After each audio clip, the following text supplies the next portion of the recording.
আমি কোন দপ্তর, বাংলাদেশের একটি সরকারি অধিদপ্তরে আমি 14তম গ্রেডের কর্মচারী। আজকে কেন আপনারা রাস্তায় এসেছেন? আমরা দীর্ঘদিন যাবৎ আন্দোলন করে আসতেছি পে স্কেল নিয়ে। 10 বছর অতিবাহিত হয়ে গেল, এখনো কোনো পে স্কেল দেওয়া হয় নাই। জিনিসপত্রের দাম প্রচুর বেড়ে গেছে। এই যে 15 সালে পে স্কেলটা দেওয়া হয়েছিল, এটার মধ্যে প্রচুর পরিমাণ মানে বৈষম্য রয়েছে। এই বৈষম্যের বিরুদ্ধে 18 সালেই কমিটি গঠন করা হয়েছিল যে এই পে স্কেলটা সংশোধন করা প্রয়োজন, কিন্তু তখন থেকে এটা নিয়ে কোন সরকারের কোনো কর্ণপাত ছিল না। এছাড়াও বিভিন্ন বৈষম্য তৈরি করা হচ্ছে বিভিন্নভাবে, বিভিন্ন দপ্তরের হাতে আন্তঃকুন্দল তৈরি করা হয়েছে বিভিন্ন কূটকৌশলে, কিন্তু সরকারি কর্মচারীর অধিকার কিন্তু কখনো আদায় হয় নাই। তো দিনকে দিন বৈষম্য বাইরে, এখন তো জিনিসপত্রের দাম প্রচুর পরিমাণ বেড়ে গেছে। বেড়ে যাওয়াতে এখন মানুষ জীবনযাপন করাই খুব কঠিন হয়ে গেছে। ধরে নেন যে বেতন দেওয়া হয় সর্বোচ্চ 10 থেকে 12 দিন যায়, কখনো প্রত্যেকে ঋণে জর্জরিত। আর এখন আজকে হচ্ছে মে দিবস, আমরাও তো মানে আমরা তো মজুর, আমরাও ন্যায্য মজুরি পাওয়ার উপযুক্ত। আমরা এই কারণে আমরা ওই কেন্দ্রিক আন্দোলনে আসছি। আমরা আগেও আন্দোলন করছি, এই মে দিবসও আমরা আন্দোলন রেখেছি।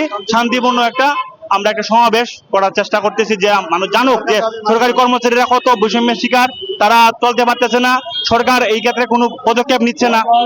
এটাই। সাধারণ মানুষরা মনে করে সরকারি কর্মচারীরা কর্মকর্তারা অনেক সুখে থাকে।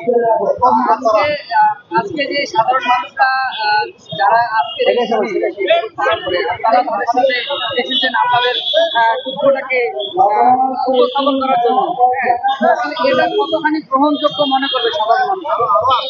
অবশ্যই অবশ্যই মানে জনগণ বিষয়টা জানে না। আসলে জনগণ জানে না যে আসলে সরকারি কর্মচারীরা কত টাকা বেতন পায়।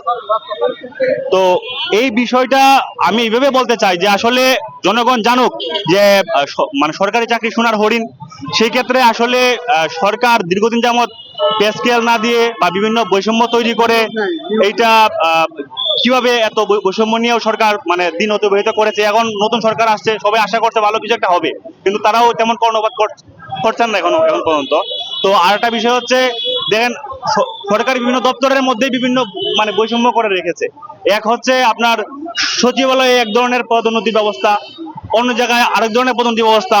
দেখা গেছে আপনার কোনো জায়গাতে আপনার টিফিন ভাতা হচ্ছে একদিনে 400 টাকা, অন্য জায়গায় আপনার টিফিন ভাতা একদিন সারা মাসে মাত্র 200 টাকা। আর যে পেনশন দেওয়া হয়, পেনশনও যেহেতু পে স্কেলই কমে গেছে, পে স্কেল দেওয়া হচ্ছে না।